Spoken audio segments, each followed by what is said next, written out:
Hai, saya Manja dari Malay Kitchen. Kerap sangat kita nampak puding tutti frutti. Sama ada orang jual, di majlis kenduri dan juga jamuan. Nak buat sendiri? Jom masuk dapur. Okey, mula-mula sediakan periuk. Masukkan 2 tin susu cair. Kemudian dalam tin yang sama ni, kita sukat 3 cawan air. Kemudian masukkan kesemuanya dalam periuk yang sama tadi. Dan sekarang kita akan masukkan setengah tin susu pekat. Tak perlu gula tambahan lagi sebab tahap kemanisan ni dah memang okey sangat.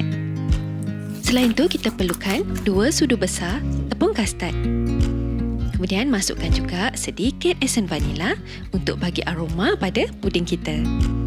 Akhir sekali, bahan penting untuk buat puding atau agar-agar ialah serbuk agar-agar. Yang ni kita gunakan 10 gram. Lepas tu kita akan kacau sebati semua bahan-bahan ni. Dah elok rata, jom kita masak atas dapur.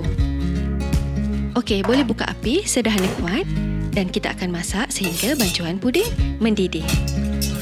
Okey, dah siap. Tutup api dan kita biarkan dia sejuk sedikit. Hilang wak panas tu. Okey, sementara tu, sekarang kita bolehlah letakkan filling buah pada dinding cup ataupun bekas kita. Kat sini Manja ada flavor mangga, kiwi dan juga strawberry. Ada banyak lagi flavor lain sebenarnya macam blueberry dan kalau nak letak coklat pun boleh.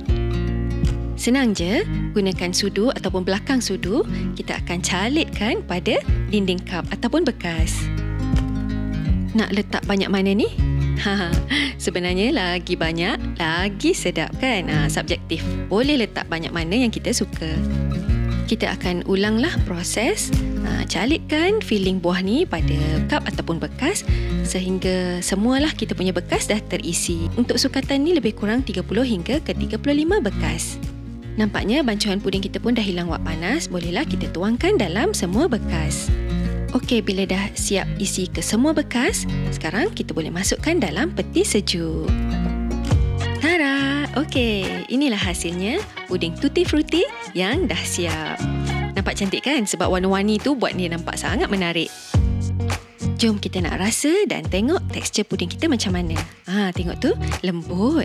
Dan makan sejuk-sejuk ni memang sedap sangat lah. Kalau katalah korang sukakan tekstur yang sedikit lembut lagi, korang tambahkan air tadi lebih lagi 1 tin.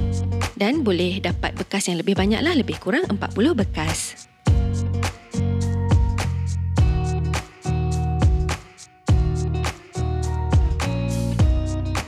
Okeylah, sekian dulu untuk kali ni. Jangan lupa like, follow dan komen Malay Kitchen. Jumpa lagi. Bye.